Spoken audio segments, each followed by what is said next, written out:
it should be said that the complete wing, including the called Evgeny took on the V1 with some plum. There's colour footage, sorry, I should be getting. There's Marian Cooper, I'm sorry to break off from this. There's Marian Cooper visiting the Polish squadron during the, just after the Battle of Britain, saying hi. I'm just trying, Evgeny, wonderful guy. His plane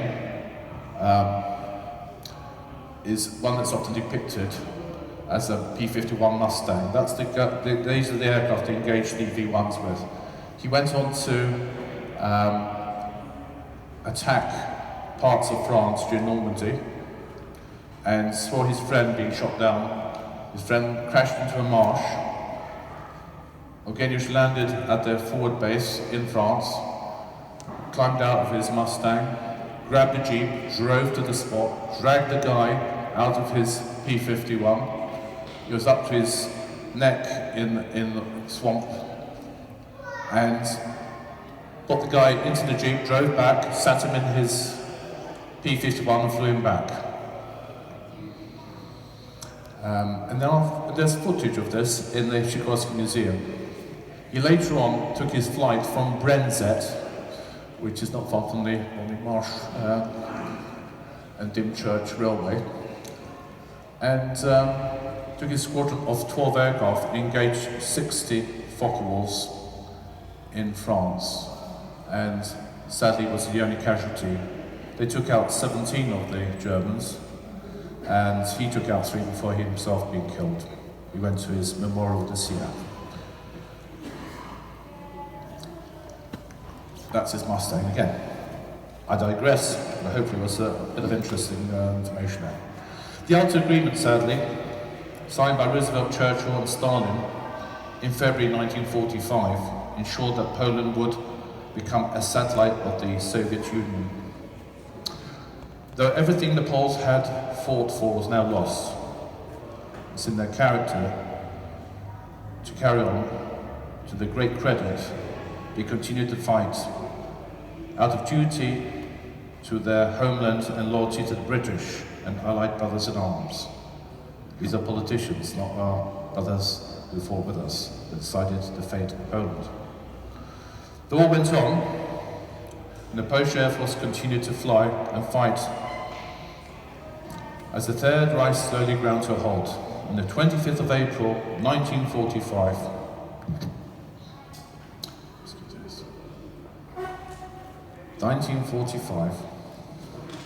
300 Squadron, accompanied by 303 with their brand new Mustang Mark IVs, bombed Berchtesgaden. This was the last operation mission of the war for both squadrons.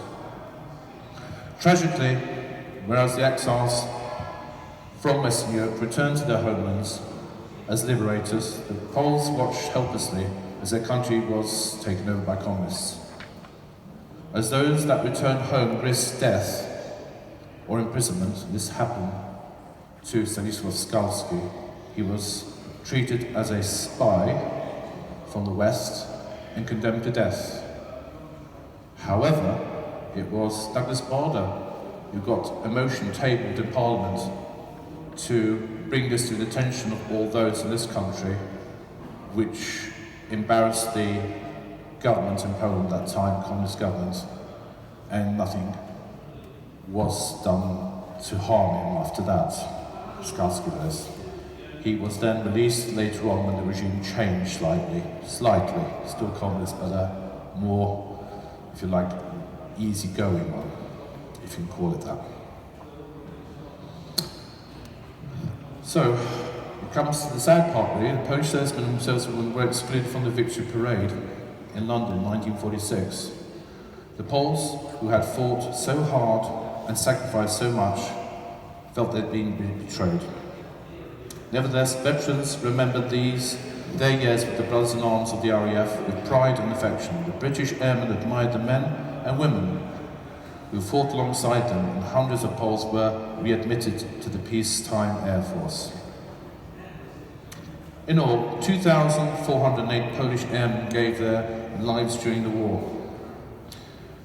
and a memorial was raised in their honour at Northolt from funds contributed by the Polish, the RAF veterans and the British public. Unveiled on the 2nd of November 1948, the memorial bears the apt subscription, "I have fought the good fight. I have finished my course. I have kept my faith." In 1990, 51 years after the German and Soviet invasions, Poland at last took its place among the free nations of the world. We regained our independence once again. In September 2003, the British government at last apologised for refusing to permit the Polish participation in the Victory Parade 57 years ago. I'm born here, and I've thought how unfair it was, but all my veterans said they didn't do it for themselves, they did it for us. And I'd like to leave that thought in your heads that it's all Polish heart, and that's where I'm doing what I'm doing. So thank you very much. I hope I haven't taken too long, but these are the guys. Yeah, thank you very much. Thank you.